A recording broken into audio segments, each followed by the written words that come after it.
कोई ऐसा नहीं सबको पढ़ना है, पढ़ना सिर्फ उसको है जिसको पढ़ना है, जिसको नहीं पढ़ना उसके लिए कोई आवश्यकता नहीं है पढ़ने की। आज बहुत सारे कमेंट्स हमने कल कई लोगों के देखे थे, हमने कहा आज इस बात को हम दोबारा से उठाएंगे। इसलिए पार्ट 2 हमको रखना पड़ा क्योंकि बहुत सारे लोगों के मन में कुछ कुछ सवाल थे, जैसे कि किन लोगों ने बोला कि स्कूल में 4 घंटे का समय होता है, अब उसमें बच्चे स्किल भी सीखें, एक्सपर्ट भी बने, या फिर कोचिंग भी जाएँ, 2 घंटे आने जाने में लग जाते हैं। तो स्कूल की पढ़ाई 4 घंटे से ज़्यादा नहीं होनी चाहिए। स्कूल की पढ़ाई अभी तो काफ़ी लंबी होती है, 6 घंटे 7 घंटे की होती है। तो बोले 4 घंटे से ज़्यादा नहीं होनी चाहिए। अब ज़रा समझिएगा किसने किया ये, स्कूल को आपसे दूर किसने किया? आपकी गली मोहल्ले में पहले स्कूल था बगल में, लेकिन फिर एक CBSE नाम की एक चिड़िया आई, उसने बोला नहीं, ऐसी छोटी सी जगह पे स्कूल नहीं खोल सकते, आपको बड़ी जगह चाहिए, 5 एकड़ ज़मीन चाहिए। 5 एकड़ तो शहर में तो है नहीं, लोग शहर से बाहर चले गए, आपको CBSE का शगुफा दिया गया। असल में किस लिए किया गया? ये उस समय इसलिए किया गया था, नेताओं को एजुकेशन पे कब्जा करना था, अपने स्कूल खोलने थे, तो उन्होंने आपके स्कूल कराए बंद और अपने स्कूल खोल लिए, ठीक है ना, शहर के बाहर खुल गए। अब आपका बच्चा 2 घंटा आना 2 घंटा जाना, 2 घंटा नहीं तो कम से कम 1.5 घंटा आना 1.5 घंटा जाना, बस में सो जाता है परेशान होकर। 3 घंटे उसके जीवन के बहुमूल्य 3 घंटे उसके खत्म हो जाते हैं। इसके बाद क्या पढ़ेगा और क्या खेलेगा और क्या उसकी एक्टिविटी होंगी, भगवान ही मालिक है। तो ज़्यादा अच्छा रहेगा अपने आसपास का कोई स्कूल देखिए, इस शगुफे से बचिए। पढ़ाई हर स्कूल में होती है, सब कराते हैं, ऐसा नहीं कोई नहीं कराता। स्कूल वालों के लिए बोल रहा हूँ, है ना, कितना स्कूल तो सब जगह होती है, ऐसा कुछ नहीं है। तो क्यों भेजते हो फिर ऐसे स्कूल्स में? नहीं भेजना चाहिए, ठीक है। अब आती है दूसरी बात कि किन्हीं सज्जन ने कहा कि 50 साल, हमने कहा 50 साल पीछे ले जाएगा ये जो फैसला कोचिंग सेंटर बंद करने वाला। बोले 50 नहीं 350 साल पीछे ले जाना। कैसे? बोले जो ब्रिटिश इन्वेजन से पहले जो भारत अब नौकरी पे डिपेंडेंट हो गया, पहले ऐसा नहीं था, पहले हमारी जो थी वो डीकोलोनाइज करना भारत को। जिन सज्जन ने कमेंट किया संभवतः उनको भारत के बारे में कुछ पता ही नहीं है। बिल्कुल 50 नहीं 350 साल पीछे ले जाइए, पर कहाँ ले जाएंगे 350 साल पीछे? वहीं जहाँ बच्चा 7-8 साल का है और उसके बाद में जो है उसको गुरुकुल में ले जाया गया, वहाँ उससे सारे काम कराए गए। पर यहाँ तो 16 साल तक कुछ करना ही नहीं है, 16 साल तक के लिए एक्स्ट्रा कोचिंग बना कर दी, जो स्कूल में पढ़ा रहे बस वही। तो ये चीज़ इसलिए यहाँ पर साबित गलत होती है। इसके बाद किसी ने कहा कि कारोबार और समाज की जानकारी लेनी चाहिए बच्चों को, किताबी ज्ञान नहीं होना चाहिए। इसके जो बच्चे हैं वो आत्महत्या करते हैं। किसी ने नहीं कहा कि आप किताबी ज्ञान लीजिए, जिसको लेना है वो ले, कोई प्रेशर थोड़ी कर रहा। आपकी कनपट्टी पे बंदूक नहीं रखी है किसी भी कोचिंग वाले ने, चल हमारे साथ, ऐसा तो कोई नहीं कर रहा। तो फिर आप क्यों ज़बरदस्ती बच्चे को भेज रहे हो? मत भेजिए ना, आपके बच्चे नहीं। देखिए जरा समस्या को समझने का प्रयास करें। दौड़ होनी है, उस दौड़ में सारे लोग पहुंच रहे हैं, एक वो बच्चा भी पहुंच रहा है जो लंगड़ा है ना, उसको दौड़ में खड़ा कर दिया। भाई आप उसको पैरालंपिक्स में भेजो ना, वहाँ नहीं भेजना। नहीं हम इसी में भेजेंगे। अच्छा अब वो जीत नहीं पाएगा तो फिर क्या कहेंगे? उस पर प्रेशर आएगा, वो रोएगा, उसको बुरा लगेगा, जीत नहीं पाएगा तो फिर क्या करें? तो बोले बाकी जितने भी खिलाड़ी हैं ना, जितने भी एथलीट्स हैं, बाकी सबके एक एक पैर काट दो, सबको लंगड़ा बना दो। कोई नहीं कह रहा कि आप अपने बच्चे को ज़बरदस्ती भेजिए कोचिंग, कोई नहीं कह रहा। फिर आप क्यों भेज रहे हो? जिनको जाना है उनको तो जाने दो भैया। किसी ने नहीं कहा कि आप अपने बच्चे को कोचिंग भेजिए, लेकिन जिनको जाना है, जिनको पढ़ना आगे, उनको तो पढ़ने दीजिए। अब उनको क्यों रोक रहे हैं आप? ये तो ठीक वैसी बात हो गई कि भाई हम तो नहीं कर सकते तो कोई बात नहीं, तुम्हारी हाइट हमसे ज़्यादा हो गई, पैर काट के तुम्हारे को छोटा करना है। लंगड़ा जो है बाकी लोगों के साथ दौड़ेगा। अच्छा तो इसमें तो कंपटीशन, फेयर कंपटीशन नहीं हो रहा। क्यों फेयर क्यों नहीं हो रहा भाई? आप अपनी जगह पे दौड़िए। अगर आपको पढ़ाई अच्छी नहीं लगती है, स्पोर्ट्स अच्छा लगता है, स्पोर्ट्स में जाइए। कुछ और अच्छा लगता है वहाँ जाइए, लेकिन नहीं साहब दौड़ना उसी में, उसी रेस में दौड़ना। IIT और नीट वाली में अच्छे समाजशास्त्र के अच्छे शिक्षक बन सकते हो, पढ़ लिख के अच्छा कुछ कर सकते हो, लेकिन नहीं हमको वही करना है। और वो करना और इस कंडीशन पे करना है कि हम तुम्हारी भी टांगे काट देंगे, तुमको भी लंगड़ा बनाएंगे, तुमको भी नहीं पढ़ने देंगे। ये कौन सी बात है? जिसको पढ़ना उसको पढ़ना दो, आपको नहीं पढ़ना मत पढ़ो। आपके हिसाब से बहुत सारे लोगों ने कोचिंग वालों ने धंधा बना रखा, दादागिरी कर रखी। किसने कहा है? क्यों भेजते हो बच्चों को? मत भेजिए। कहाँ कहाँ ऐसा? नीरज त्रिवेदी जी, जय श्री राम। तो ऐसा किसने कहा है कि आपको भेजना है बच्चे को? बिल्कुल मत भेजिए, कोई नहीं कह रहा आपको भेजने के लिए। लेकिन समस्या मालूम कहाँ? समस्या वहाँ है जहाँ आपको बगल वाले से कंपटीशन करना है। अब वो हो सकता है अच्छा हो पढ़ने में, नहीं हो, दोनों एक बातें अलग है, पर उन्होंने एडमिशन करा दिया। अब आपकी मैडम को पता चला तो आपकी मैडम को भी कीड़ा काटा कि नहीं नहीं नहीं हमारा बच्चा भी जाएगा, उसको भी हमको भेजना है हैदराबाद, इधर उधर, कोटा वोटा हम भी भेजेंगे। क्यों? सिर्फ शौक में। अपना बच्चा क्या कर सकता है आपको पता है, लेकिन आपका अपनी पत्नी पे ही कंट्रोल नहीं, तो इसमें उसकी गलती थोड़ी है, कोचिंग वाली गलती कहाँ है? आप शोबाजी में जा रहे हो, दिखावे में कि उसका बच्चा गया तो मेरा बच्चा भी जाएगा। तो सर ये प्रॉब्लम किसकी है? माँ बाप की है, बच्चों की थोड़ी है ना। तो शोबाजी क्यों कर रहे हो आप? मत कीजिए ना। क्यों कर रहे हो? आपको पता है कि बच्चे का पोटेंशियल क्या है, नहीं निकाल सकता, वहाँ जाके कुछ नहीं होने वाला। पोटेंशियल है तो ही कुछ हो सकता है भाई। पत्थर को घिसने से हीरा नहीं बनेगा, हीरे को तराशने से हीरे की वैल्यू बढ़ जाती है, रहता वो पहले भी हीरा बाद में भी हीरा है, रॉ और फिनिश का फर्क पड़ता है। आप क्या सोच रहे हो कि बाजार से उठा के वो ग्रे कलर की गिट्टी जिससे सड़क बनती है उसे घिसने लगोगे तो हीरा बन जाएगा? नहीं बनेगा। तो आप हर एक की प्राथमिकता देखिए, अपनी अपनी अलग अलग है, तो वो देखना है, ये नहीं देखना है कि हम क्या अपने मन से करे जा रहे हैं। तो जो प्रेशर है ना वो आप लोग अपने मन से डाल रहे हैं, अपने मन से मत डालिए, किसी ने आपसे नहीं कहा है ना, क्लियर है? तो पड़ोसी को देख के मत कीजिए, ठीक है ना। अब पहले इधर के कमेंट लूँ फिर आप लोगों के कमेंट लूँगा। दिल खुल के कमेंट कीजिएगा जो जो आपके मन में है, क्योंकि मैं नहीं चाहता कि आपके मन में कहीं भी कोई शक शुबा रहे। अब क्या तमाम सारे लोगों ने और बहुत सारी बातें बोली कि हाँ, चाइल्डहुड इमेजिनेशन और चिल्ड्रन की क्रिएट करने की अपॉर्चुनिटी जो है, जैसे कि गेम्स आर्ट्स, वो जो है बचपन जो है इससे बचाना है। अच्छा, कितने साल के बचपन? नीला त्रिवेदी जी बहुत बहुत धन्यवाद। जय सिया राम। कौन सा बचपन? किसका बचपन? आपसे कोई नहीं कह रहा कि आप अपने बच्चे का बचपन छीनिए, मत भेजिए, मत पढ़ाइए, कोई कह थोड़ी ना, उसको खेलने दीजिए, आर्ट इसमें सब में भेजिए। पर भैया जिसको आर्ट में नहीं भेजना है, जिसको अपने बच्चे से गिटार नहीं बजवाना है, उसको तो पढ़ने दीजिए। कोचिंग क्यों बैन करा रहे हैं? उसको नहीं करना, नहीं जाना आर्ट्स में, उसको नहीं जाना स्पोर्ट्स में, उसको पढ़ने में रुचि है तो उसको नहीं पढ़ने दें कि नहीं तुम भी नहीं पढ़ोगे, तुम जबरदस्ती फुटबॉल खेलो। ये कौन सी बात हुई? आपको जो करना आप कीजिए, है ना। कोई क्रिएटिविटी पे नहीं रोक रहा, कोई कहीं नहीं रोक रहा। क्रिएटिविटी हर व्यक्ति की अलग होती है, हर व्यक्ति का मायने अलग होते हैं। किसी को ड्राइंग करना अच्छा लगता है, किसी को कुछ और अलग लगता है, ठीक है। खैर, अब क्या, स्कूल से ज़्यादा अच्छा सेल्फ स्टडी करना चाहिए, डिपेंडेंसी नहीं होनी चाहिए। ये सारे कमेंट वो लोग लिख रहे हैं जिनको संभवतः पता ही नहीं है कि एम्स में एडमिशन के लिए कितनी पढ़ाई करनी होती है या आईआईटी कैसे क्लियर किया जाता है। ये संभवतः उनको पता ही नहीं, जो लोग ये लिख रहे हैं, है ना। क्योंकि घर की पढ़ाई से अगर निकलते होते, है ना, इक्का दुक्का कोई निकल जाता है, वो कहता है मैंने सेल्फ स्टडी करी। कोई सेल्फ स्टडी नहीं करता, किसी ना किसी टीचर का उसके पीछे हाथ होता है और बहुत मेहनत होती है। वो बताता नहीं अपने इंटरव्यू में, इसलिए आपको ऐसा लगता है। कोई सेल्फ स्टडी करके किताबों से आज तक पढ़ के नहीं निकला। निकला तो हमें भी बता दीजिएगा, फला निकला, उसने कोई मास्टर नहीं, फिर स्कूल क्यों जाते हो? सेल्फ स्टडी घर पे कर लो। स्कूल जाने के क्यों 1.5 घंटा इधर से उधर आने जाने का बर्बाद कर लो? मत जाइए, है ना। और सेल्फ स्टडी करना कोई रोक थोड़ी ना, कीजिए, कोई मना ही नहीं है। किसने रोका है? खूब आराम से अपने बच्चों को सेल्फ स्टडी कराइए। अब एक बात आती है, किसी सज्जन ने लिखा कि होमवर्क करेगा, कोचिंग जाएगा, फलाना करेगा, ठिकाना करेगा, इतना सारा कैसे लोड बियर करेगा? हमने पहले ही कहा, इस रास्ते पर वही जाए जो ब्रिलियंट है। जो ब्रिलियंट नहीं है उसको जाने की आवश्यकता नहीं है। जो ब्रिलियंट है ना वो 1 मिनट के अंदर कर लेगा, उसके लिए कोई मायने नहीं रखता। उसके बाद भी वो खेलने चला जाएगा। जिनको लोड लग रहा है उनको नहीं पढ़ाना है, तो जिनको लोड नहीं लग रहा वो तो पढ़ें। या ऐसा कहें कि नहीं हमारे बच्चों को लोड लग रहा है इसलिए तुम्हारा बच्चा भी नहीं पढ़ेगा, ऐसा चलेगा क्या? ऐसा होना चाहिए क्या? और सेल्फ स्टडी से आप 8वीं 10वीं के निकाल सकते हो एग्ज़ाम, कंपटीशन कहीं का भी नहीं निकाल पाओगे, कहीं का भी कंपटीशन नहीं निकाल सकते, है ना। तो कुल मिलाकर ये तमाम सारी चीज़ें। किन्हीं सज्जन ने कहा कि कोचिंग बंद करने से स्टूडेंट, स्कूल अध्यापक, पढ़ाने वाले स्कूल टीचर मजबूर होंगे। अच्छा, ये तो इनकी दुनिया से ही बाहर है। इन्हें लगता है जो आईआईटी की कोचिंग पढ़ाने वाले, जो आईआईटी के रैंकर्स है, कोई 60 रैंक वाला, कोई 20 रैंक वाला, जो बड़ी बड़ी कोचिंग संस्थानों में पढ़ा रहा है, वो स्कूल में पढ़ाएगा। आपका सरकारी स्कूल उसे नौकरी देगा ही नहीं, क्योंकि आपको तो -10 वाला चाहिए, आरक्षण वाला है, पहली बात। दूसरी बात, आपके सरकारी स्कूल में वो आएगा क्यों? वो नहीं आएगा। वो जनरल टीचर नहीं है, वो स्पेशलाइज्ड टीचर है। वो एमबीबीएस डॉक्टर नहीं है, वो एमएस एमसीएच वाला डॉक्टर है, समझे। तो दोनों में बहुत फ़र्क होता है। स्पेशलिटी है उसकी, उसे सिर्फ वही पढ़ाना है, एक ही सब्जेक्ट पढ़ाएगा। बहुत सारे लोगों ने बोला, बोले अरे नहीं नहीं ये तो ऐसा है कि छोटे कोचिंग वालों को बना नहीं किया, होम ट्यूशन के लिए बना। होम ट्यूशन को कैसे अफोर्ड कर पाएगा? यहाँ तो एक टीचर जो है वो एक सब्जेक्ट पढ़ाता है और 10 बैचेस को पढ़ाता है, तब वो कोचिंग वाला उसको अफोर्ड कर पा रहा है।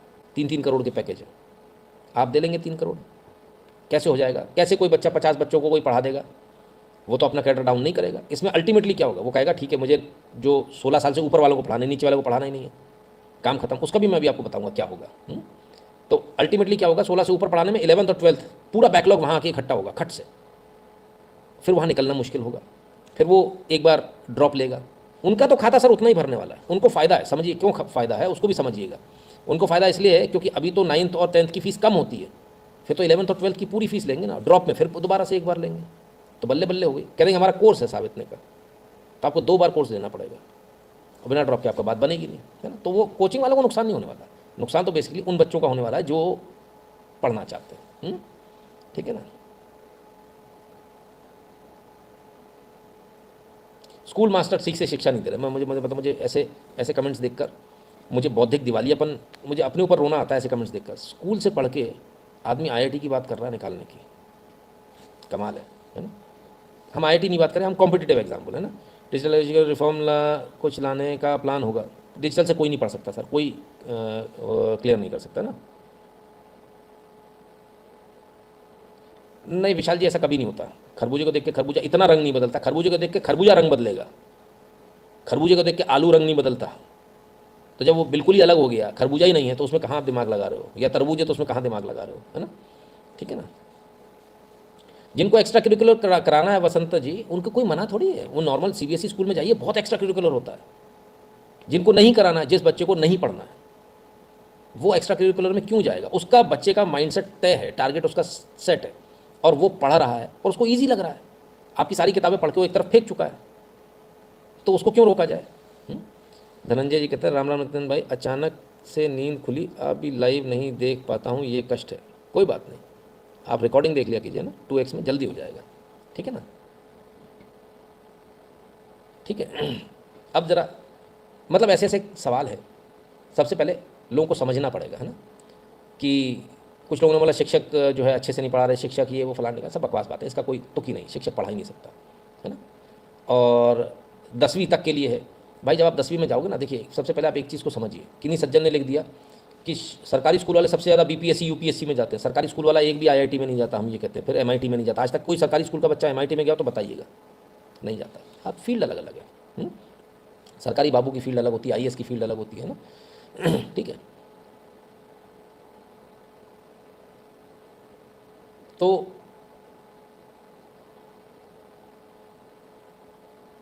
जितना कोचिंग में पढ़ाना उतना स्कूल में पढ़ाओ ना।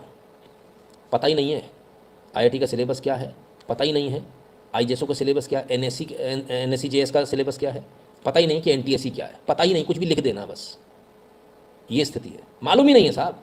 और छोड़ने, एक सज्जन ने तो ये लिख दिया, मैं जो है बड़े उससे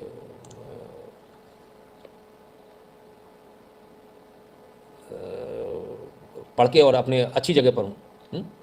कमाल है। फोटो नहीं, अता पता नहीं, गजब लोग। लेकिन एक लक्ष्मी सिन्हा जी ने बिल्कुल सही लिखा, मैं और मेरे पतिदेव दोनों ही साइंस स्ट्रीम से नहीं हैं, परंतु बच्चों ने कोचिंग की सहायता से ही नीट और जेईई की तैयारी की और सीट भी निकाली। सरकार का ये फैसला हम जैसे अभिभावकों के लिए कष्टप्रद है। बिल्कुल, जो माँ बाप पढ़े लिखे नहीं हैं, उस स्ट्रीम से नहीं है, उनके लिए मुश्किल हो जाएगी, क्योंकि लोग कोचिंग पढ़ के निकाल रहे हैं। तो ये बात एकदम सही है। अब सवाल आता है, छोटे बच्चों पर लोड नहीं डालना है, वो सुसाइड करते हैं। 14 students 2 teachers died as boat overturns in Vadodara, PM Modi expresses grief. सरकार को इतनी चिंता, इतने सारे कांड हो रहे हैं, 14 बच्चे एक बार में चले गए। ये तो आईआईटी वाईआईटी का भी इनके ऊपर लोड नहीं था, फिर इस पर सरकार को बच्चों की चिंता नहीं हुई। अब मैं दूसरी बात पर आता हूँ। कितने लोग हैं यहाँ जिनको सरकारी नौकरी चाहिए? सभी हाथ उठा देंगे। बच्चे को मत पढ़ाइए, कोचिंग बंद कर देंगे, कोचिंग पे 1 लाख रुपए का जुर्माना लगा देंगे। अच्छी बात है। तो फिर ये भी बता दीजिए, अभी पहले एक्सीडेंट का और देख लें। नशे में धुत स्कूल बस ड्राइवर ने जोखिम में डाली जान, बच्चों ने स्टेयरिंग पकड़कर रुकवाई बस। बच्चों ने, ये इतने छोटे छोटे बच्चों ने स्टेयरिंग पकड़ के, बच्चों के उसको मत कैलिबर को अंडर एस्टिमेट मत कीजिए, वो बहुत कुछ कर सकते हैं। यहाँ बचा ली जान ना, ड्राइवर तो नशे में धुत था, बच्चों ने बचाया। तो ये जो बातें आती हैं कि बच्चों को कोचिंग बंद कर दो, कोचिंग क्यों हो रही है, किस कारण से? कोचिंग बंद कर देंगे तो क्या सरकार इस बात की गारंटी लेगी कि वो बच्चों को नौकरी देगी? आपके बच्चों को नौकरी मिलेगी, क्या सरकार इस बात की गारंटी लेगी? अब आता हूँ दूसरी बात पर। बहुत सारे लोगों ने नाम ही नहीं सुने होंगे। NSEJS, ये एग्ज़ाम कब होता है? 8th और 9th में। IJSO, ये एग्ज़ाम कब होता है? 8th और 9th में। आप इनका लेवल ऑफ कंपटीशन जानते हैं कितना टफ होता है? पता कीजिएगा। और कोई अगर बोले कि एनसीईआरटी से मेरा सिलेक्शन हो जाएगा, इसमें खाली एनसीईआरटी से दिमाग से निकाल दीजिएगा, कुछ नहीं होने वाला। बच्चे अलजेब्रा भी पढ़ते हैं तो हॉल एंड नाइट की पढ़ते हैं। ये वाली जो किताबें होती है ना एनसीईआरटी की, जो टॉपर बच्चा है, जो बच्चा इस लायक है, जो जाएगा, जिसका सिलेक्शन हो सकता है, वो एनसीईआरटी किताब तो ऐसे हवा में ओरली करते हैं, ओरली। कोई सा भी सवाल पूछ लेना ओरली, ठीक है। कुछ लोगों को ऐसा लगता है कि स्कूल के टीचर पढ़ा सकते हैं, नहीं पढ़ा सकता, नहीं पढ़ा सकता। कोई भी सरकारी स्कूल का टीचर आप ले आइए, नहीं पढ़ा पाएगा। बच्चे ने एक सवाल दे दिया, बल्कि उससे वो नहीं बनेगा। मैं आपको बड़े दावे के साथ इस बात को बोलता हूँ, है ना। जो बच्चा 9th से कोचिंग लेता हुआ आ रहा है और वो 12th में तो मैं इस बात को आपके दावे के साथ बोलता हूँ, नया नहीं पुराने की बात करता हूँ। सेंट्रल स्कूल में जो टीचर्स आते हैं वो नेट क्वालिफाइड आते हैं, नेट क्वालिफाइड। नया तो बिल्कुल एकदम फ्रेश माल होगा, नहीं 10 साल जिसने नौकरी कर ली हो सेंट्रल स्कूल में, 10 साल, उसको किसी कंपटीशन वाले बच्चे के साथ बैठा दीजिएगा, वो सारे सवाल दे दें, वो बच्चा सारे सवाल सॉल्व कर देगा। वो पलट कर जो अगर सर को जवाब सवाल दे देगा ना, सर कर नहीं पाएंगे उसको। लेवल इतना फ़र्क है, लेवल वो नहीं जो आप सोच रहे हो, इतना ज़्यादा फ़र्क है पैसेंजर ट्रेन का और वंदे भारत का, इतना फ़र्क है। बल्कि फ़्लाइट का कह लूँ तो गलत नहीं होगा। तो जो नॉर्मल बच्चा होता है ना, वो जब वहाँ जाता है तो पढ़ ही नहीं पाता। अच्छा, वहाँ पर भी ऐसा नहीं होता कि सबको उठा के गुट्टी पढ़ा रहे हैं, ऐसा नहीं।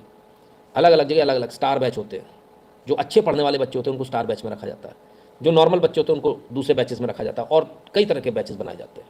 तो आपको तो पहले ही समझ में आ जाना चाहिए हमारा बच्चा स्टार बैच में नहीं है तो उसका नहीं होने वाला, काहे के लिए तो परेशान हो रहे हो। तो कोई आवश्यक नहीं है कि आप अपने बच्चे, ऐसा भी कोई नहीं है कि बच्चे को पढ़ाना है, मत पढ़ाइए। दूसरों के बच्चों को पढ़ने से कैसे रोक सकते हैं अपन। अब इस पूरे मैटर को समझिएगा जरा। मैंने आपको 2-3 एग्जाम्पल बताया आपको। सरकार क्यों नहीं NSE-JS, IJSO, NTSE और RMC, राष्ट्रीय मिलिट्री कॉलेज, इसके लिए भी कोचिंग लगती है, इसमें भी बिना कोचिंग के नहीं जा पाता आदमी। तो सरकार क्यों नहीं बंद कर देती RMC के जो एग्ज़ाम है? सरकार IJSO और NSE-JS और NTSE को बंद क्यों नहीं कर देती? अब आप सुनिएगा जरा, सरकार का नियम बता रहा हूँ। IJSO में यदि आप निकल जाते हो, IJSO यदि आप क्वालिफाइड कर लेते हो, बच्चा 8वीं और 9वीं का यदि IJSO को क्वालिफाई कर जाता है तो उसको डायरेक्ट एंट्री है, उसके बाद इसरो वगैरह में डायरेक्ट एंट्री। किसी भी कॉलेज से बीटेक करके आ जाना, कोई आवश्यक नहीं IIT से करना, प्राइवेट से भी कर लेना, तो भी डायरेक्ट एंट्री, सीधे नौकरी मिलेगी। ये सरकार का नियम है, मेरा नहीं है। तो फिर ये नियम क्यों रखा हुआ? हटा दीजिए सारे नियम। IJSO क्यों दिलवा रहे हो आप अपने देश के अंदर? बंद कीजिए, ये तो आपकी संस्था भी नहीं है। इंटरनेशनल जूनियर साइंस ओलंपियाड आपने अपना खुद का, भारत का NSE-JS आपने रख रखा, इसको भी बंद कर दीजिए। कमाल है। तो ये स्थिति, तो कुल मिलाकर सरकार खुद मान रही है कि हम कंपटीशन कराएंगे बच्चों को, 8वीं 9वीं के बच्चों का कंपटीशन कराएंगे, लेकिन आपको खुश करने के लिए उन्होंने कह दिया कि हम कोचिंग बंद कर दे रहे हैं। अब समझिए इसमें हुआ क्या, जरा पहले समझिएगा। ज़्यादातर लोग इसके फेवर में होंगे। ये पॉलिटिकल माइलेज के लिए बहुत अच्छा फैसला है। क्यों? क्योंकि सिलेक्शन कितने का होना है, सीटें कितनी है, बच्चे तो करोड़ों की संख्या में बैठते हैं। खाली कोटा में मेरे ख्याल से 15 लाख बच्चे जाते हैं पढ़ने के लिए। पूरे भारत में कितने होंगे? 1 करोड़ तो होंगे कम से कम। सीटें कितनी है टोटल IIT की? तो कितने सारे बच्चे उनके साथ खड़े हो गए? उनके साथ खड़े हो गए 99,97,000 मोटा मोटा। क्योंकि सिलेक्शन होने वाले कौन है? वो अल्पमत है। सिलेक्शन वाले, जो पढ़ने वाला बच्चा वो अल्पमत में चला गया, मूर्ख ज़्यादा है। डेमोक्रेसी में सबसे बड़ा नुकसान यही होता है कि मूर्ख ज़्यादा है, पढ़ने वाले कम है। तो जो पढ़ने वाले हैं वो तो आउट हो गए, वो तो 0.5% रह गए। जो ना पढ़ने वाले वो ज़्यादा है, क्योंकि जिनका सिलेक्शन नहीं होता वो ज़्यादा होते हैं। तो वो जिनका सिलेक्शन नहीं होता वो सारे माँ बाप बड़े खुश है, बड़ा अच्छा हुआ, ये बड़ा प्रेशर पड़ा था। तो क्यों आप अपने बच्चे पर प्रेशर डाल रहे थे? आपको पता है ये बात कि प्रेशर पड़ रहा था आपके बच्चे पे, तो क्यों डाल रहे थे? आपको प्रेशर नहीं डालना चाहिए ना। He can not do it, simple. मछली से कह रहे हो पेड़ पे चढ़ जा, कहाँ से चढ़ जाएगी? कैसे चढ़ जाएगी? यहाँ तो केस ही दूसरा है। यहाँ बंदर से मना किया जा रहा है, देख मछली पेड़ पर नहीं चढ़ सकती तो तू भी नहीं चढ़ पाएगा, इसकी पूंछ काट दो, इसके पैर काट दो। आई, ये कमाल हो गया भाई। वो पेड़ पे चढ़ने के लिए, इधर उधर गुलाट मारने के लिए बना है, वो तैरने के लिए नहीं बना। कहते नहीं तू भी तैरे इसके साथ, तेरा भी बंद आज से पेड़ पे चढ़ना। ये कौन सी बात हुई? ये बात समझ में नहीं आई, है ना। किसी ने नहीं कहा आप अपने बच्चों को कोचिंग भेजिए, ठीक है ना। और यदि इसके बावजूद आपको अपने बच्चों को भेजना है तो आप भेजिए, किसी ने ना नहीं किया। कोई आपके घर पे आके कोई डकैती नहीं डाल रहा, कोई ज़बरदस्ती नहीं कर रहा है, ठीक है। सवाल उठता है कि अब आखिर ऐसा किया क्यों गया? इसका 2 कारण। एक तो पल्ला झाड़ना था कि पल्ला झाड़ो, ये जो सुसाइड हो रहा है इसमें कुछ तो करना, तो कुछ कर दिया, कुछ भी कर दिया। दूसरा, ऑनलाइन वालों को फ़ायदा पहुंचाना है। तीसरा, इन कोचिंग सेंटर से जिनसे कुछ नहीं आ रहा इन पर प्रेशर बनाओ, तो ये लोकल एडमिनिस्ट्रेशन ये वो ये बेचारे रिश्वत दे के अपना चलाएंगे, जो भी करेंगे XYZ। तो कुल मिलाकर जो है ये कहीं से कहीं तक सही नहीं हुआ। अब आइए और मुख्य मुद्दे की बात बताता हूँ कि आखिर इसके पीछे की राजनीति क्या है। इसके पीछे की राजनीति के लिए आपको दूसरे स्कूलों पे जाना पड़ेगा, जिनका नाम है एकलव्य स्कूल और नवोदय विद्यालय। सरकार का बहुत प्रेशर है, मोदी जी का बड़ा प्रेशर है कि एकलव्य स्कूल और नवोदय विद्यालय से बच्चे अच्छे सेलेक्ट होने चाहिए, अच्छा रिजल्ट आना चाहिए। अब एकलव्य स्कूल कौन से हैं? वो SC ST वाले स्कूल हैं, ठीक है। और नवोदय विद्यालय कौन से हैं? वो पूरे जो बिल्कुल गाँव में रहते हैं, बैकवर्ड वाले। इनका रिजल्ट अच्छा है। अब अच्छा कैसे आएगा? अच्छे के लिए पढ़ना पड़ेगा, टीचर्स को पढ़ाना पड़ेगा। टीचर्स को ज़्यादा प्रेशर कर नहीं सकते क्योंकि आपने वो रिजर्वेशन सिस्टम वाले भी भरे 50%, तो आप प्रेशर किस आधार पे कर लोगे? 50% से आप सारा काम ले नहीं सकते, आपको भी मालूम है। तो उनका रिजल्ट अच्छा आना नहीं, तो करें क्या? जिनका रिजल्ट अच्छा आ रहा है उनको रोक दो, आपके बच्चों को रोक दो। अच्छा, ये IIT में सारे ये वाले बच्चे सेलेक्ट हो रहे हैं, इनको रोक दो, नहीं तुम कोचिंग नहीं पढ़ोगे। कहते हैं लेवल प्लेइंग फील्ड करनी है, इस तरह से लेवल प्लेइंग फील्ड करोगे आप दूसरे बच्चों को रोक के, आप उनको अच्छे से पढ़ाओ ना। अब बेसिकली क्यों किया जा रहा है कि आपका बच्चा नहीं पढ़ पाए, आपके बच्चे का सिलेक्शन नहीं हो, आप कहोगे अरे यार 2 ही साल तो मिले थे पढ़ने को, एक ड्रॉप और ले लो, आपके पैसे तो तब भी इससे ज़्यादा बर्बाद होने हैं, कम नहीं होने वाले, फिर भी बच्चे का सिलेक्शन नहीं होगा। अब इस आपाधापी में, इस भागादौड़ी में होगा क्या, जो एकलव्य में जो लोग वहीं के वहीं रहते हैं, टीचर्स भी वहीं रहते हैं, वो भी वहीं रहते हैं, ऑब्वियसली उनको एडवांटेज मिल गया, उनको एज मिल गया, उनका सिलेक्शन हो जाएगा। तो हमारे पास कहने को हो जाएगा देखो एकलव्य वाले हो गए साहब और नवोदय विद्यालय वाले हो गए, हमारे केवी के भी निकल गए। तो देखो सरकार ने देखो कितना अच्छा काम किया, सरकार आई, सरकार ने साहब देखो इतनी अच्छी एजुकेशन हो गई, सरकारी स्कूल से लोग सिलेक्ट होने लगे। ये भ्रम है, ये झूठ है, ये फरेब है जो इस देश की जनता के साथ खेला जा रहा है। मेरा काम है आपको बिल्कुल बेबाकी के साथ एकदम सच्ची बात बताऊं, ठीक है। उनको भी मालूम है कि ऑनलाइन से पढ़ के कोई क्रैक नहीं कर सकता, ऐसे एग्जाम्स को कोई नहीं क्रैक कर सकता। ऑनलाइन पढ़ के अगर कोई IJSO निकाल दे मैं तभी मान जाऊंगा, IIT तो बहुत दूर है ना। तो ये पॉसिबल नहीं ऐसे एग्जाम्स को ऑनलाइन पढ़ के निकाला जा सके। तो क्या करें, तो एकलव्य स्कूल को आगे बढ़ाने के लिए दिखाने, एकलव्य स्कूल देखो हमारा कितना अच्छा हमने किया, गजब कर दिया हमने, ओ सरकार की महिमा मंडन, और गजब कर दिया। तो जो अच्छे लोग हैं, यानी मालूम क्या हो रहा है, लंगड़ा हमारा है, उसको रेस जितानी तो आपके दोनों पैर काट देंगे, हमारा लंगड़ा जीतना चाहिए। अब इसमें अल्टीमेटली क्या होगा जरा समझिए। पहली बात तो कोचिंग वाले दूसरा रास्ता ढूंढ लेंगे, वो स्कूलों के अंदर पढ़ाना शुरू कर देंगे, पूरा एक पैकेज ले लेंगे, स्कूल के अंदर पढ़ा लेंगे, कोई बड़ी बात नहीं है, कोचिंग वाले कर लेंगे। लेकिन इससे दूसरा एक और सबसे बड़ा नुकसान होगा, आज बहुत सारे लोग इस बात को सोचने के लिए मजबूर हुए हैं कि क्या भारत में उनको अपने बच्चों को रखना चाहिए ऐसी गंदी सिस्टम में। आज सिस्टम के ऊपर, अच्छा एक और चीज़ समझिए, ये बनाया किसने, IAS IPS ने, sorry IAS not IPS, IAS ने बैठकर ये बनाया खाका। IAS कौन है, IAS की पढ़ाई कब शुरू होती है, 12वीं के बाद, तब आदमी IAS की तैयारी करता है, 12वीं के बाद। यहाँ तैयारी कब शुरू हो रही है, 8वीं पे। पूरा सिस्टम ही अलग है सर, एकदम इंटायरली चेंज है। तो जो 12वीं के बाद पढ़ा है वो IAS बैठकर ये डिसाइड कर रहा है कि मुझे IIT वाले को कब पढ़ाना है। वो क्या 12वीं के बाद पढ़ेगा, आपने कितने अटेम्प्ट दिए, 2 अटेम्प्ट, रिजर्वेशन कितना, फुल ऑन। इसके बाद भी लोगों का सिलेक्शन हो रहा है, उसमें भी दर्द है कि ये भी नहीं होने देना, क्योंकि इसमें एकलव्य वालों को भरना है, इसमें नवोदय विद्यालय वालों को भरना है। हमें अपनी पीठ थपथपानी कि भाई हमने बहुत बड़ी तोप चलाई, अरे दादा ऐसे तो आप पढ़ने, तो सीधे बोलो ना, सीधे लिस्ट निकाल दो, पढ़ने नहीं देंगे। जरा मैं और एक कड़वी बात बोल दूँ जो लोगों को बहुत कड़वी लगेगी, हाँ, पहले तो आपने ठाकुरों से क्षत्रियों से उनकी ज़मीन खींच ली पूरी, सीलिंग लगा कर, मैं सारी सरकारों की बात कर रहा हूँ, किसी एक सरकार के ऊपर नहीं। पहले तो आपने ठाकुरों राजपूतों की पूरी ज़मीनें खींच ली, सीलिंग एक्ट लगाकर, जो ज़मींदार था उसे आपने एक दिन के अंदर रोड पे ले आए।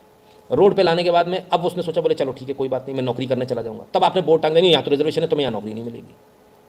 बोला चलो ठीक है कोई बात नहीं, मैं पढ़ लेता हूँ। बोले नहीं पढ़ाई भी नहीं मिलेगी क्योंकि तो सीटें फुल हो गई, यहाँ तो रिजर्वेशन की आधी से ज़्यादा सीटें रिजर्वेशन की थी, तो मेरे यहाँ पे सीट भी नहीं मिलेगी। अब बोला यार अब मैं क्या करूँ, तो उसने बोला कोई बात नहीं, मैं और मेहनत करूँगा, मैं अपने पैसे पर पढ़ूंगा और अपने पैसे पर पढ़ के ये सीट अर्न करूँगा। तब आपने कह दिया नहीं, तुम अपने पैसे पे भी नहीं पढ़ोगे, अपने पैसे से पढ़ के भी नहीं आ सकते, अपना खेत बेच के, अपनी माँ के गहने बेचकर भी पढ़कर आप आगे नहीं निकल सकते। तो सरकार ये सारे जो जनरल कैटेगरी है उसके लिए लागू होता है, आप सबके लिए लागू होता है। तो सरकार ने क्या बिल्कुल एकदम ये तय कर लिया है कि जनरल कैटेगरी को ख़त्म कर देना है, मेट देना है, कुचल देना है। तो ऐसा एक बार बोल दे भैया, कम से कम जनरल कैटेगरी पलायन करके दूसरे देश में चली जाए, यहाँ मरने से तो अच्छा है। आज ये सवाल बहुत बड़ा है, आपसे मैंने हमेशा आप लोगों से कहा है, बच्चे मेरा फेवरेट सब्जेक्ट है। बच्चों के भविष्य से खिलवाड़ यदि कोई सरकार करना चाहेगी और सोचे कि मैं चुप हो जाऊँ, तो ये पॉसिबल नहीं। बच्चों के लिए मैं जी जान लगा दूंगा कि वो देश का भविष्य है।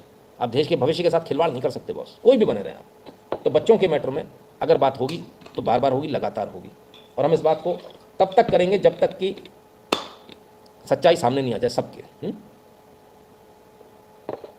हमारा काम है आप तक सच पहुंचाना। क्लियर है।